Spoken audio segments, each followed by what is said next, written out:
Alright, I've said it enough times on this channel that I'm not a fan of characters like Zavok or the Deadly Six in general. I feel like Sega tries to force them upon us. They made Zavok a boss fight in Sonic Forces, with actual dialogue, instead of fan favourites like Chaos or Mephiles. They made Zavok the third team member of Team Eggman in Team Sonic Racing, when many people were more interested in seeing Infinite, of all people, take the role. Zavok's even been appearing in the Mario and Sonic games. And again, if you read the IDW comics and saw issue 20, you'll see that the Deadly Six are about to make a return. Now, I get it. These comics are trying to bring in all the canon characters they can, and Sega does have a direct influence over what happens in these comics, but I don't think I've met anyone who actually cares about the Deadly Six. They've always felt so forced after Lost World, and they were already pretty boring characters to begin with. I understand that fans shouldn't be trying to deter Sega from using their own characters, but here's the thing. Sega stopped using the characters the fans want to see in favour of characters nobody wants to see. If there were no other characters besides the Deadly Six, then I'd understand why Sega would never let them fade into obscurity. But all of the other characters fans still love, such as Mephiles, Chaos, Neo Metal Sonic, Fang, Bean, Bark, all of the other Sonic robots,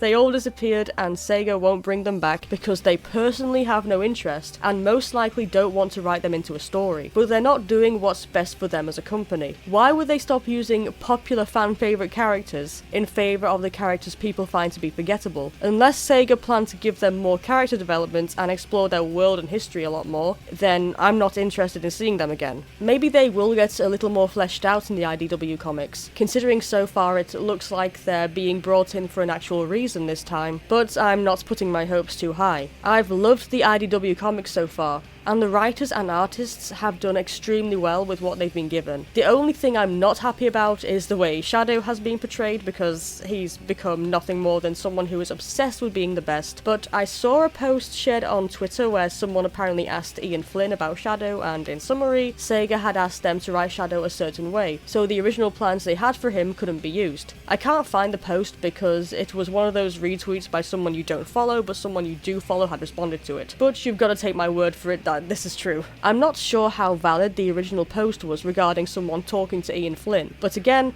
the validity of that isn't in my control. I'm just bringing it up because to me it sounds believable, and that Sega really did demand Shadow to be written a certain way, which means that Sega has a lot of control over these comics. So it seems to me that they really want the Deadly Six to become relevant again. But I'm not going to blame them entirely for this plot point, because the Deadly Six are modern villains who would have no doubt come into the comics without any influence from Sega. I just hope that Ian Flynn and the other folks working on the IDW comics really make the Deadly Six worth our time. And again, like I mentioned, they at least seem to have a story already waiting for them. Back to the Sonic games, I'm still completely baffled as to why Sega keeps using these characters and keep trying to force them down our eye holes. My only few guesses would be that one of the current team members was the one to bring them to life and doesn't want them to be forgotten, or at least there's someone on the team who loves them too much to let the hate devour the characters. Another reason might be because the Deadly Six was something drafted 20 years ago for the cancelled Sonic Extreme game, and they don't want this revived character concept to die. But to me,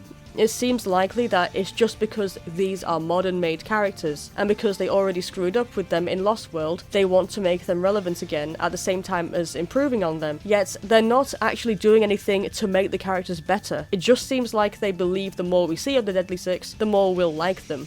But that's not true. In fact, that's the opposite. They knew fans loved Green Hill Zone, but they gave us too much of that, and we lost interest in it. They knew fans liked classic Sonic, but after Sonic Forces, it's really starting to feel like our classic child is being slowly drained of life. They knew fans liked Shadow the Hedgehog, but now he is a worse character than what he originally was in the game he was supposed to die in. So I don't see why Sega would think that giving fans more of characters they don't want would make them like the characters any better. If we're going to believe that these characters are only being included because they are modern villains, unlike Mephiles and Chaos who are fan favourites but are now irrelevant to the games, then I'm going to have to bring up Infinite again. Infinite was hyped up by Sega themselves. They wanted to have a theme song written for this guy, and the theme song is what they got. A song which probably gave Infinite more character development than the story in Sonic Forces itself. Still, Sega seemed to want us to like that character, and guess what? We were invested. I don't remember anyone caring about the Deadly Six when Lost World was released. People were obviously hyped because it was a Sonic game. I remember being at a gaming convention where people were trying out the demo of the game before it was released, but when I saw a post online showing the silhouettes of the Deadly Six with captions like, "Who are these new foes?" I wasn't interested,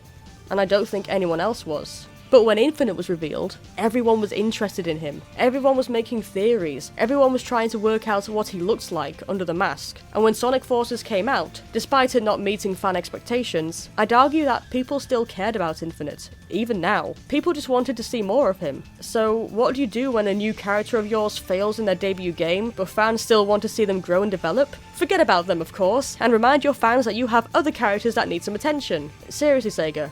Why does this happen? Why do you not want to give the fans what they want? I'm not talking about fan service, because I'm talking about things that you give to the fans in the first place. You created Chaos, you created Mephiles, you created Neo Metal Sonic, you created Infinite. So why don't you want to use these successful characters? Why do you prefer using the characters that nobody cares about over the characters that were loved? It seems like this is because these types of villains were all one-off types, since their stories all concluded in their games. Even Infinite's ending could be considered as some kind of conclusion that affected his character too much, seeing as he would no longer have the ruby. But fans have come up with so many ways for these characters to be brought back. Neo Metal Sonic was brought back in the IDW comics, and I myself have discussed how characters like Mephiles and Infinite can return. Infinite just seems like the best choice out of all villains because he is the most recent one to be created, but instead, we keep getting the Deadly Six. Anyway, that's just about it. I've mentioned before briefly how I'm not a fan of Zavok or the Deadly Six in general because they just don't feel like interesting characters with any real personalities. I'm not even invested in their homeworld, so anything about them being inhabitants to some mysterious place just goes over my head. Chaos, on the other hand, was built up throughout his game, and we genuinely saw him as both a threat and someone to be sympathised with. Mephiles was present throughout Sonic 06 and was practically unbeatable, making it feel as though the appearance of Solaris was inevitable. Infinite might not have been an impressive threat, but Sonic Forces at least kind of tried to make him seem like a dangerous person to be near, and he was supposed to be the thing which helped Eggman take over the entire planet. Plus, all of these villains had backstories which drove them. Chaos was enraged at what violence had done to him in the past. Mephiles was a force driven purely to reunite with his other half, and he had reasons to hate Shadow for preventing that for so long. Neo Metal Sonic was sick of losing to Sonic and following Eggman's pointless schemes,